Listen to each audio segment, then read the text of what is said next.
Ya, saya beri judul hari ini ketaatan, ya, yaitu pengorbanan Kristus di kayu salib. Nah, kalau mau masuk surga itu seakan-akan ada timbangannya. Nanti kita ditimbang perbuatan baik kita sama kesalahan kita, sama dosa kita.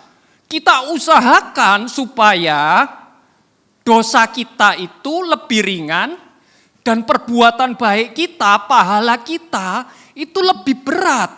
Sehingga timbangannya itu, pahalanya lebih banyak. Berarti kalau miring sedikit aja ke pahala itu jaminan bisa masuk surga. Tapi apakah demikian? Sekarang saya mau tanya, satu pahala nilainya berapa, satu dosa nilainya berapa? Berapa pahala untuk nutup satu dosa, itu satuannya gimana? Gak ada yang tahu saudara-saudara. Mereka gak tahu, kita juga gak tahu. Karena itu kalau kita takut-takutan.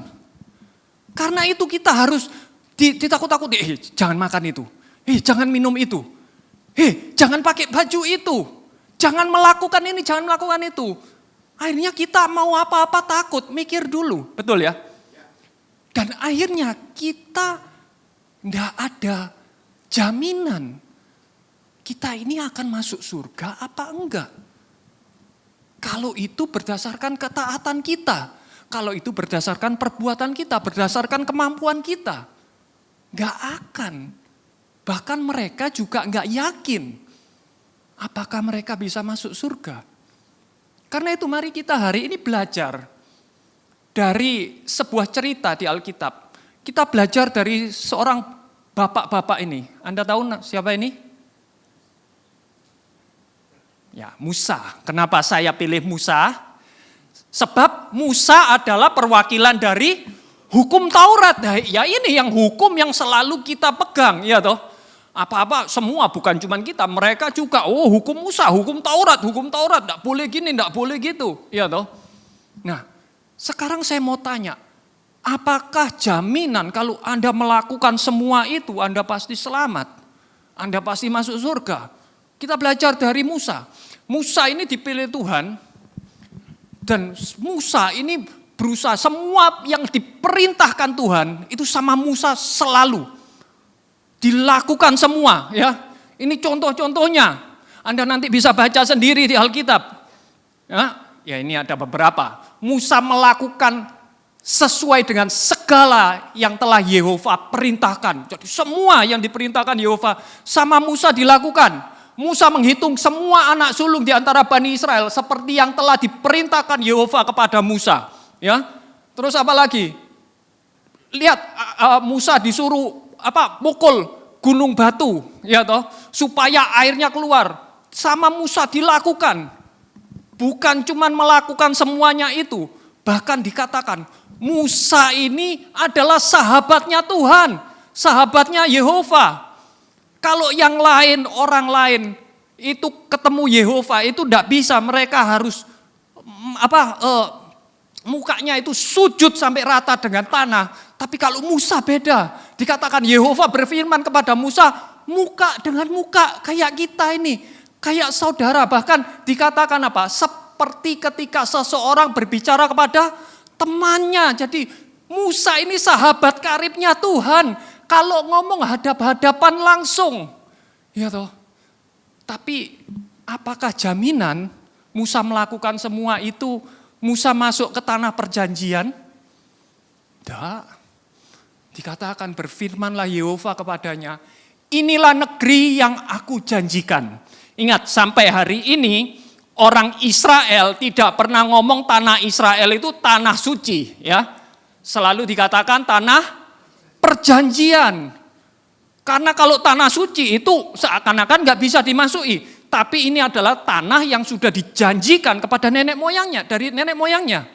Turun-temurun, karena itu sampai hari ini, bangsa Israel itu bilang, ini tanah perjanjian, sudah dijanjikan kok.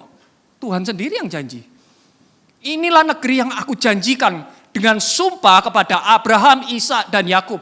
Katanya, aku akan memberikan negeri ini kepada keturunanmu. Aku telah memperlihatkannya di depan matamu, tetapi engkau tidak bisa nyebrang ke sana. Ini adalah gambaran dari hukum Taurat. Hukum Taurat itu cuman bisa bawa kita melihat surga. Cukup. Tapi apakah bisa masuk? Tidak bisa. Kita tidak bisa masuk surga untuk melakukan semuanya seperti Musa ini. Kenapa Musa nggak bisa masuk ke dalam tanah perjanjian? Ada yang tahu? Karena Musa sama Yehova disuruh apa? Ambil tongkat dan engkau bersama Harun saudaramu kumpulkanlah umat itu berbicara kepada bukit batu. Disuruh berbicara ya di depan itu mata mereka agar mengeluarkan air dari bukit batu itu. Ya supaya bisa kasih minum. Ya, tapi Musa waktu itu lagi marah ya toh, bukan marah sama Tuhan, Musa lagi marah sama bangsa Israel. Kenapa? Komplain terus, ngomel terus. Pernah dengar ya? Kalau kumpul sama orang, ngomel terus, satu rumah sama orang, ngedumel terus, gak ada. Ngomong baiknya itu gak ada, ngomongnya jelek terus. Sumpek, betul ya? Mungkin Musa lagi sumpek waktu itu. Disuruh sama Tuhan ngomong, sama Musa diapakan? Sama Musa batunya dipukul. Ya, 2 kali malah. Mukul bukit batu itu dengan tongkat 2 kali. Apakah terus airnya enggak keluar? Airnya tetap keluar, ya toh? Tapi berfirmanlah Yehova kepada Musa dan Harun, karena engkau tidak percaya kepadaku untuk menguduskan aku di depan mata Bani Israel, maka engkau tidak akan membawa jemaat ini masuk ke negeri yang akan kuberikan kepada mereka. Ya, jadi kita dikatakan, oh Musa itu marah sama bangsa Israel karena mukul. Tapi kalau kita baca Alkitab, Tuhan bilang, kamu gak percaya. Jadi mungkin ya, kalau dari kata-kata ini, mungkin Musa gak percaya. Loh dulu disuruh mukul, ya toh, baru keluar air. Sekarang masa cuma ngomong aja bisa keluar airnya, ya toh. Jangan-jangan Tuhan salah, ya toh, tak pukul aja lah. Karena itu Tuhan bilang, kamu gak percaya. Karena itu kamu gak bisa masuk ke tanah perjanjian. Pertanyaannya, masa Tuhan jahatnya kayak gitu sih? Betul ya? Semua, kalau peribahasa Indonesia, panas setahun dihapus oleh hujan sehari. Masa sih Musa sudah melakukan semua perintahnya Tuhan, semua dilakukan. Cuman karena satu kesalahan aja, langsung akibatnya sudah tidak bisa masuk. Seakan-akan Tuhan jahatnya seperti itu. Iya toh? Tapi bukan saudara-saudara. Karena apa? Ini perintah-perintahnya Tuhan. Tuhan kasih perintah, mungkin gak masuk akal. Kalau perintahnya Tuhan masuk akal, gak akan ada mujizat. Amin saudara-saudara. Perintahnya Tuhan itu benar. Perintah-perintahnya Tuhan itu gak masuk akal, tapi semuanya itu benar. Semuanya itu mendatangkan kebaikan. Ya, sama seperti hukum Taurat. Hukum Taurat itu apakah hukum Taurat jelek? Enggak loh. Di mana ada jangan membunuh itu jelek? Enggak ada. Jangan membunuh baik. Bahkan Rasul Paulus sendiri bilang, hukum Taurat itu kudus dan perintahnya pun kudus dan benar dan baik. Bahkan bukan cuma itu. Rasul Paulus bilang apa? Orang yang melakukan hukum Taurat akan dibenarkan. Jadi apakah hukum Taurat baik? Baik. Perintah Tuhan? Baik.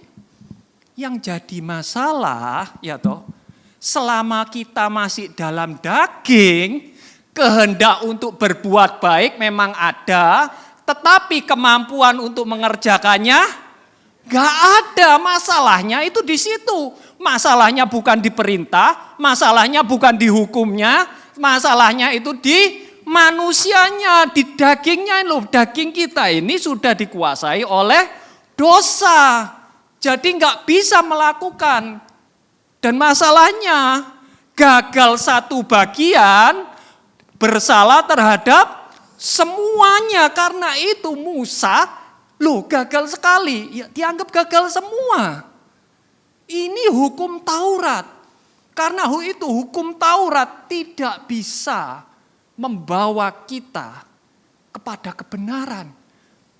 Hanya bisa melihat, oh iya nanti kalau aku melakukan ini janjinya bisa masuk ke surga, betul? Tapi kenyataannya apa bisa? Tidak bisa. Cuman bisa lihat aja, sama seperti Musa. Ya, karena itu gimana terus? Kita butuh seseorang yang lebih lagi. Kita butuh hukum yang lebih hebat lagi daripada hukum Taurat. Yaitu apa? Anugerah dan kebenaran. Karena apa dikatakan? Sebab hukum Taurat telah diberikan melalui Musa. Tetapi anugerah dan kebenaran, grace and truth, datang melalui Yesus Kristus. Sama seperti bangsa Israel. Untuk masuk ke dalam tanah perjanjian, nggak bisa pakai Musa. Pakai seorang yang namanya Yosua. Tahukah Anda, Yosua dan Yesus itu tulisannya secara huruf Ibrani sama. Jadi bangsa Israel pun butuh Yesus, butuh Yosua.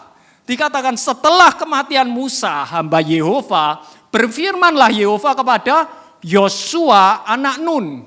Kalau bahasa Ibraninya Yehosua ben Nun.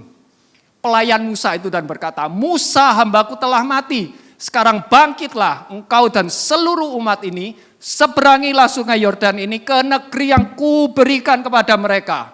Kepada Bani Israel. Jadi Yosua yang bisa memimpin bangsa Israel masuk ke tanah perjanjian. Ya, dan apa yang dilakukan benar, saudara-saudara. Yosua ini yang memimpin bangsa ini, mewarisi negeri, ya toh. Bukan cuma masuk, tapi mewarisi negeri yang telah aku janjikan, telah Yehova janjikan dengan sumpah kepada para leluhur mereka untuk memberikannya kepada mereka. Dan Yosua ini beda dengan Musa, seperti yang telah Yehova perintahkan kepada hambanya Musa. Demikian Musa memerintahkan kepada Yosua. Dan seperti itulah Yosua melakukannya. Ia tidak menyimpang dari apapun. Di antara semua yang telah Yehova perintahkan kepada Musa. Jadi Yosua ini beda sama Musa. Musa pernah melakukan satu kali kesalahan. Tapi Yosua dikatakan enggak pernah nyimpang. Semuanya perfect. Apa yang diperintahkan dilakukan semuanya. Gak ada kesalahan. Ya toh. Wow, luar biasa. Luar. Katanya tadi kalau masih dalam daging gak bisa melakukan. Lah ini kok ada manusia bisa melakukan? Ya toh. Nah, bukan cuman Yosua ini mimpin, tapi apa? Negeri ini diberikan sebagai pusaka. Pusaka itu apa? Warisan. Jadi diwariskan sudahan. Jadi apa yang sudah diperintahkan, apa yang sudah dijanjikan, itu digenapi oleh Yosua semua. Bagaimana Yosua ini, manusia biasa bisa menggenapi semuanya ini? Ternyata di balik itu ada cerita lainnya, saudara-saudara. Ya, tahukah Anda? Yosua itu aslinya namanya bukan Yosua. Siapa nama aslinya? Hosea. Tapi tiba-tiba sama Musa, ya toh, namanya diganti. Musa menamai Hosea anak Nun menjadi Yosua, Yehosua. Loh kenapa? Apakah Musa nganggur? Ya toh. Apakah Musa nganggur atau Musa diperintah oleh Tuhan? Ya. Apa sih? Kenapa kok nama ini dari Hosea harus jadi Yehosua? Ya. Nah, kalau kita baca bahasa aslinya, ya. Hosea, katakan Hosea. Artinya apa? Deliverer, penyelamat. Katakan, penyelamat. Jadi Hosea artinya penyelamat. Kalau misalkan namanya tidak diganti, namanya tetap Hosea, berarti nanti semua orang percaya bahwa yang menyelamatkan yang membawa bangsa Israel menuju tanah perjanjian itu adalah seorang manusia yang namanya Hosea. Oh, berarti manusia ini yang menyelamatkan. Betul ya? Namanya seperti itu, tindakannya juga sama. Karena itu sama Musa diganti jadi Yehosua. Yehosua artinya apa? Yehova yang menyelamatkan. Jadi bukan manusia. Memang badannya ini manusia. Ini cuman bejana aja. Cuman wadahnya aja. Tapi isinya adalah Tuhan sendiri. Karena itu dia bisa melakukan semuanya tanpa kesalahan. Beda dengan Musa. Dan Hosea ini, Yehosua yang ini sama dengan Yesus Kristus. Ya, dikatakan pada saat Tuhan Yesus mau lahir, ya, terus dikatakan apa? Malaikat datang, ya, terus disuruh kasih nama. Ia akan ngomong sama Yusuf, ya, malaikat ngomong sama Yusuf bahwa Maria akan melahirkan seorang putra dan engkau harus menamai dia siapa? Yesus, Yehosua, ya. Karena apa? Karena dia siapa? Yehova yang akan menyelamatkan. Menyelamatkan itu Yosia, umatnya dari dosa mereka, ya. Jadi Yehosua itu kepanjangan dari Yehova Yosia. Jadi kalau ada teman yang namanya Yosia, Yosia itu artinya menyelamatkan, ya. Jadi Yehosua artinya apa? Yehova yang menyelamatkan. Ya. Amin saudara-saudara. Jadi lihat, gak ada yang kebetulan di Alkitab ini. Tuhan sudah atur semuanya. Cuman kita yang gak ngerti. Tapi pada saat kita ngerti, kita dibukakan. Baru tahu, luar biasa ya. Kok bisa? Kalau gak Tuhan gak bisa mikir kayak gini. Amin. Kalau manusia gak bisa kayak gini. Ya. Dan kalau Yosua yang itu, ya, membawa bangsa Israel ke tanah perjanjian, Yehosua yang ini itu menjanjikan kita untuk masuk ke dalam rumah Bapa. Dikatakan jangan gelisah hatimu sebagaimana engkau percaya kepada Elohim, percaya juga kepadaku. Di rumah Bapakku ada banyak tempat tinggal. Jika tidak demikian tentu aku gak akan mengatakannya kepadamu. Aku pergi untuk menyediakan tempat bagimu. Jika aku pergi dan menyediakan tempat bagimu, maka aku akan datang kembali untuk bawa kamu kepadaku. Supaya di tempat aku berada, kamu pun berada. Dan ini adalah tempat yang dijanjikan. Rumah Bapa ada di mana? Di surga. Itu adalah bukan surga, itu bukan tanah suci. Itu adalah tanah perjanjian buat kita. Itu sudah dijanjikan. Ya, dan hanya karena yang kali ini itu bukan tanah secara fisik tapi secara spiritual, maka enggak bisa manusia yang bersifat jasmani bawa kita ke sana. Butuh makhluk yang dari surga itu datang sendiri untuk bawa kita ke sana. Ya, karena itu kita butuh yang namanya Yehosua Hamasyah. Yehosua sang Mesias. Kita butuh Mesias untuk bawa kita ke sana. Dan dikatakan karena itu Elohim harus utus sendiri anaknya.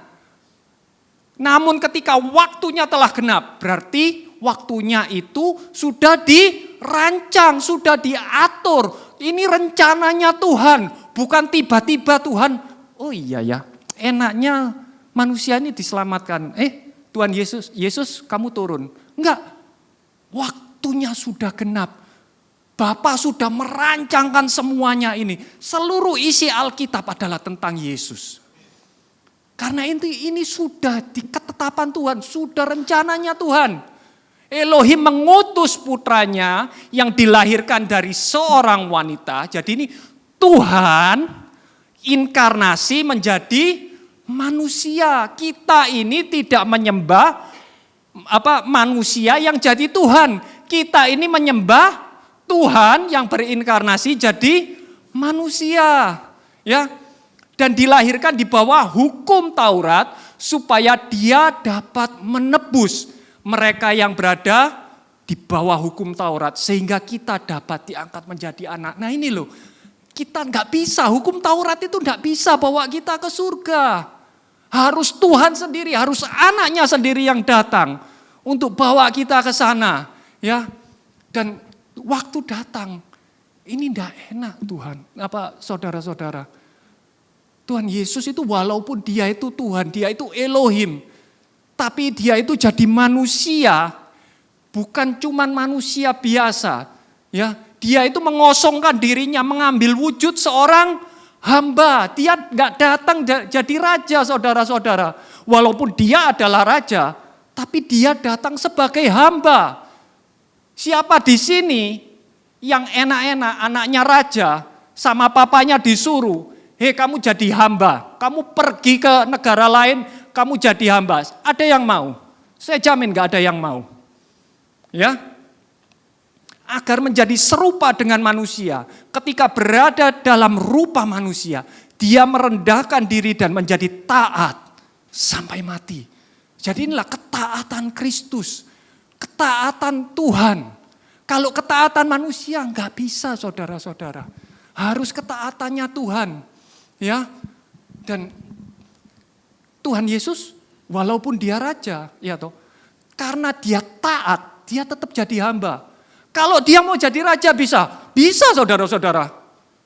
Sesudah Tuhan Yesus kasih makan 5.000 orang, kalau Anda baca di Alkitab, di kitab Yohanes, ya, orang-orang itu lihat, loh, kok enak ya kalau orang ini jadi raja, enak loh. Rotinya itu gratis.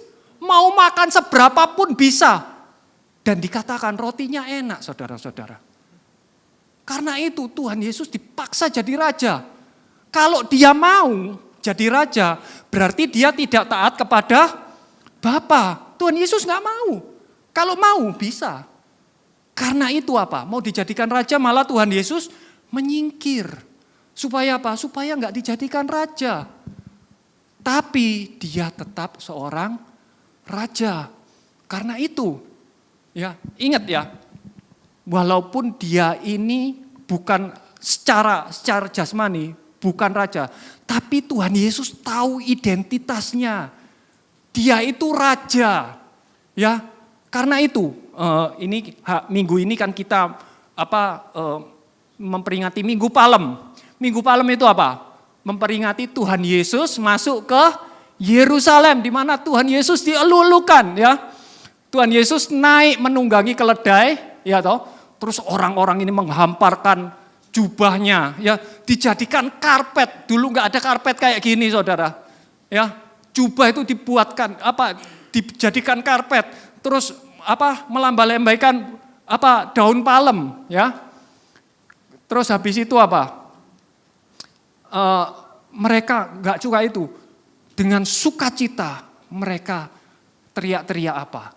Diberkatilah dia yang datang sebagai raja dalam nama Yehova. Damai sejahtera di surga dan kemuliaan di tempat yang maha tinggi. Bahkan orang-orang tahu loh ini raja. Kenapa? Karena ini adalah penggenapan dari nubuatan Sakaria. Dikatakan bersukacitalah dengan nyaring, hai putri Sion. Bersorak-sorailah hai putri Yerusalem. Lihat, rajamu datang kepadamu. Dia adil dan jaya, rendah hati dan menunggang seekor keledai muda. Anak keledai betina. Luar biasa. Jadi ini digenapi orang-orang tahu loh ini raja. Tapi loh kok cuman gini. Ini kan Tuhan Yesus. Ini kan Yesus. Anak Yusuf tukang kayu. Gimana ini kok ngaku-ngaku raja? Ya. Nah, ini bedanya. Dikatakan sesudah itu tiba-tiba orang Farisi dari kerumunan itu enggak seneng hati lihat Tuhan Yesus kok dielulukan seperti itu. Terus apa? Negor Tuhan Yesus, guru. Nah, dia enggak panggil raja. Dia panggilnya apa? Guru, rabi. Jadi ini manusia biasa. Jadi dengan kata arti, kamu itu cuman guru. cuman rabi, jangan ngaku-ngaku jadi raja. Betul ya? Secara nggak langsung ngomong kayak gitu. Tegur murid-muridmu itu. Ya, tapi Tuhan Yesus, nah ini bedanya. Bedanya kalau orang biasa nyamar jadi raja, ya toh, dengan raja menyamar jadi orang biasa, itu ada bedanya. Kalau orang biasa nyamar jadi raja, dia akan takut-takutan, betul ya? Takut-takut, nanti ini ketemu ya apa, malu, nanti ini dihukum gimana. Tapi kalau raja nyamar jadi manusia, orang biasa, wibawanya tetap ada. Karismanya tetap ada. Tuhan Yesus jawab gimana? Petrus, Yohanes, Yakobus, jangan gini. Nanti ketahuan kalau aku bukan raja, nanti aku dihukum. Apakah Tuhan Yesus jawab seperti itu? Enggak, saudara-saudara. Tuhan Yesus dan berani dikatakan apa? Aku berkata kepadamu, jikalau mereka ini diam, maka batu-batu ini yang akan berteriak. Dengan kata arti, kalau kamu suruh orang-orang diam, aku bisa suruh batu-batu ini bisa teriak. Aku punya otoritas untuk itu. Wibawanya tetap ada. Yesus walaupun dia disuruh jadi hamba, tapi dia tahu identitasnya. Dia itu adalah raja sendiri. Dia adalah Elohim sendiri. Dia adalah anak Elohim sendiri. Semua ini punyanya dia. Tapi dari sini kita belajar, seringkali kalau kita melakukan kesalahan kita lihat, aku kok orang berdosa lagi ya. Jangan saudara-saudara, belajar dari Yesus. Kita ini anak-anaknya. Kalau kita lagi melakukan kesalahan, ya saya orang benar yang lagi jatuh. Tapi statusnya bukan jadi orang berdosa lagi. Amin saudara-saudara. Ingat kesadaran ini. Kita ini harus sadar Yesus seperti katanya Pak Gerson ya. Sadar terus ya. Apakah cuma itu? Enggak. Ingat waktu di hadapan Pilatus, Tuhan Yesus diadili, Tuhan Yesus ditanyain apa? Apakah kamu seorang raja? Tuhan Yesus jawab gimana? Engkau yang mengatakan bahwa aku adalah raja. Ya. Untuk itulah aku lahir. Dan untuk itulah aku datang ke dunia ini. Jadi Tuhan Yesus bilang, memang aku lahir untuk itu. Tujuanku datang ke dunia ini untuk jadi raja. Dia enggak bilang, oh ya katanya orang-orang aku enggak pernah bilang gitu loh ya, jangan salah loh. Aku enggak pernah bilang gitu, itu orang-orang. Enggak, Tuhan Yesus enggak bilang. Dengan lantang, dengan berani, dengan yakin. Karena dia tahu identitasnya. Ya, aku datang, aku lahir untuk hal ini. Amin saudara-saudara. Terus kenapa? Kalau kamu raja, kenapa kok bisa sampai ditangkap ini mau dibunuh kenapa? Dan Yesus bilang apa? Karena kerajaanku bukan dari dunia ini. Jikalau kerajaanku dari dunia ini, tentu para pengawalku telah berjuang agar aku jangan diserahkan kepada orang-orang Yahudi. Dan memang kerajaanku bukan dari sini. Kerajaannya Tuhan bukan dari sini. Kalau Tuhan Yesus mau bisa saudara-saudara. Jangankan orang mau nangkep, punya pikiran mau nangkep. Itu sama malaikat dibunuh semua bisa saudara-saudara. Tapi Tuhan Yesus gak mau itu. Kenapa Tuhan Yesus gak melakukan itu? Sebab anak manusia datang. Bukan untuk membinasakan jiwa manusia. Tapi untuk menyelamatkannya. Ini loh kebaikan Tuhan. Walaupun dia punya kuasa. Dia punya otoritas untuk bunuh kita semua. Tapi tidak mau. Karena tugasnya dari Bapa itu adalah menyelamatkan. Dia tidak mau nyimpang saudara-saudara. Ya, amin saudara-saudara. Terus kalau pertanyaannya, menyelamatkan dari apa saudara-saudara? Tuhan Yesus ini menyelamatkan kita dari apa? Dikatakan Dialah yang akan menyelamatkan kita dari dosa. Pertanyaannya lagi, kita ini dosa sama Tuhan kapan? Oh mungkin warisan dari papa mama saya. Loh, papa mama saya juga orang berdosa, berarti warisan dari engkong emak saya. Engkong emak saya juga berdosa. Jadi diruntut. Loh, berarti dari mana saudara-saudara? Dari Adam. Loh, kok nggak adil Tuhan? Kita ini nggak ikut apa-apa loh. Adam yang melakukan satu orang, seluruh dunia, seluruh generasi, jadi orang berdosa semua. Loh kok bisa? Nggak adil Tuhan. Mana keadilan Tuhan? Tapi Tuhan itu luar biasa. Ya, ini mari kita baca sama-sama ya. Roma 5, Paulus menjelaskan ini. Sebab seperti kesalahan satu orang, siapa? Adam, datang penghukuman bagi semua orang. Demikian pula oleh perbuatan benar satu orang, siapa? Yesus, datang pembenaran yang membawa kehidupan bagi semua orang. Jadi memang Adam ini salah, sehingga dosa ini masuk ke dunia. Tapi ingat, sama Tuhan dibalik. Tuhan sekarang melakukan sesuatu yang benar sama satu orang. Sehingga apa? Kebenaran ini menyelamatkan semua orang. Seluruh dunia, semua generasi. Ya. Nah, sebab sama seperti melalui ketidaktaatan satu orang, siapa? Adam, karena makan buah pengetahuan baik dan jahat, walaupun Tuhan sudah ngomong jangan. Ya, ini pelanggaran. Banyak orang telah dibuat berdosa. Demikian pula melalui ketaatan satu orang, siapa? Kristus, Yesus, taat sampai mati di kayu salib.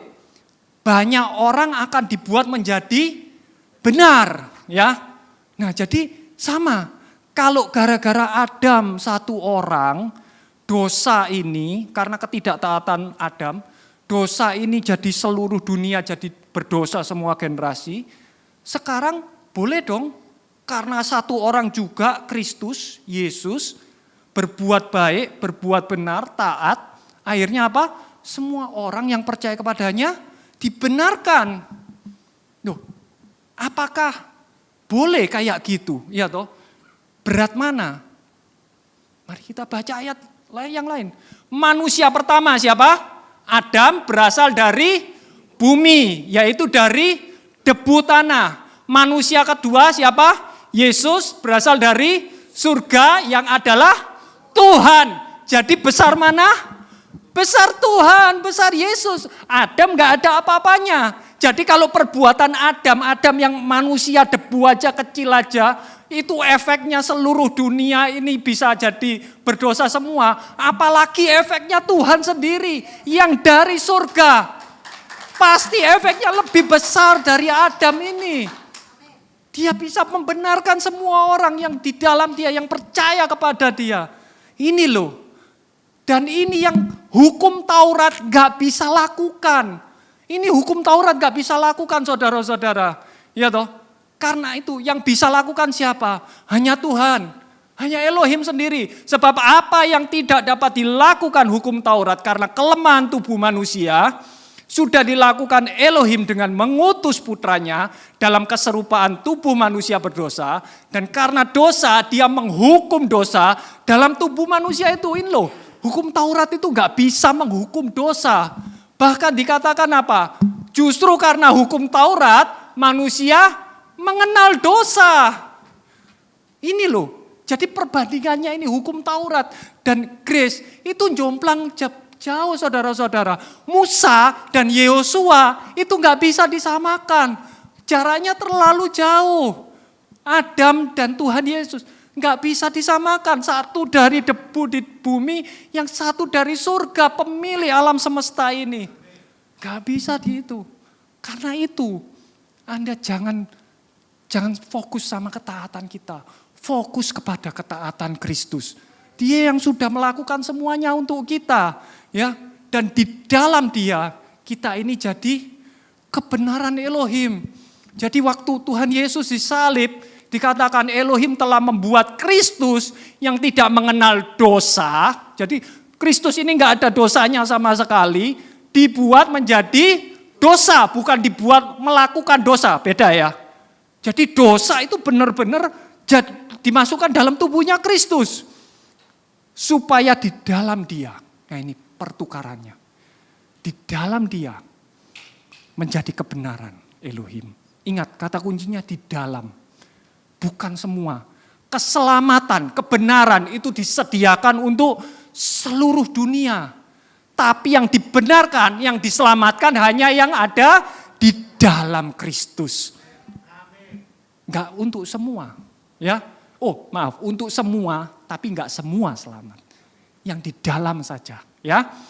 Nah, supaya apa? Kalau kita sudah dibenarkan, kita ini apa? Supaya kita yang telah dibenarkan karena anugerahnya dijadikan pewaris sesuai dengan pengharapan hidup yang kekal. Inilah Yesua kita, Yehosua kita yang membawa kita ke tanah perjanjian kita, yaitu di surga. Untuk mendapatkan warisan, untuk mendapatkan hidup yang kekal. Di mana Tuhan Yesus ada, kita juga ada bersama-sama dengan Dia. Dimanapun, kapanpun. Ya. Dan untuk penutup, ya. Mari kita baca sama-sama. Saya ajak jemaat ini surat Titus, jarang sekali dibaca. Tapi mari kita baca sama-sama, ya, pelan-pelan aja. 1, 2, 3. Tetapi ketika Elohim juru selamat kita menunjukkan kebaikan dan kasih-Nya kepada manusia, bukan atas dasar perbuatan-perbuatan baik yang kita lakukan, melainkan karena kemurahan-Nya. Dia telah menyelamatkan kita dengan membersihkan kita sehingga kita dilahirkan kembali dan hidup oleh Roh Kudus yang telah dilimpahkannya kepada kita melalui Yesus Kristus juru selamat kita. Nah, lanjut. Supaya kita yang telah dibenarkan karena anugerahnya dijadikan pewaris sesuai dengan pengharapan hidup yang kekal. Amin. Mari kita berdoa. Tuhan, terima kasih Tuhan. Terima kasih atas janji-Mu. Terima kasih Engkau sudah menggenapinya. Engkau yang membawa kami ke dalam tanah perjanjian. Tuhan, kami enggak bisa melakukan kami sendiri. Ketaatan kami, perbuatan kami itu seperti kain kotor Tuhan. Kami enggak bisa mengusahakan keselamatan kami sendiri. Kami tidak bisa, kami enggak bisa melakukan semuanya itu berdasarkan ketaatan kami sendiri. Kami hanya bisa mempercayakan semuanya itu kepada Engkau. Kepada ketaatan-Mu, kepada pengorbanan-Mu, kepada janji-Mu. Kepada pengorbanan-Mu di kayu salib. Terima kasih Tuhan, karena kasih-Mu kepada kami. Engkau rela, Engkau yang ada Elohim, Engkau adalah Tuhan. Mau turun ke dunia, taat sampai mati, menjadi seorang hamba. Supaya kita yang hamba ini bisa menjadi anak-anak Elohim. Kita yang seharusnya enggak punya apa-apa, akhirnya menjadi ahli waris kerajaan surga. Terima kasih Tuhan. Tolong Tuhan selalu ingatkan kami bahwa kami selalu sadar Kristus. Kami sadar identitas kami. Bahwa kami adalah anak dan tempat kami itu ada di surga. Apapun yang kami lakukan tidak bisa meng-cancel semua itu. Karena apa yang Engkau lakukan itu abadi, itu kekal, dan itu tidak bisa dibatalkan. Terima kasih Tuhan. Di dalam nama Tuhan Yesus Kristus, semua yang percaya katakan amin. Amin.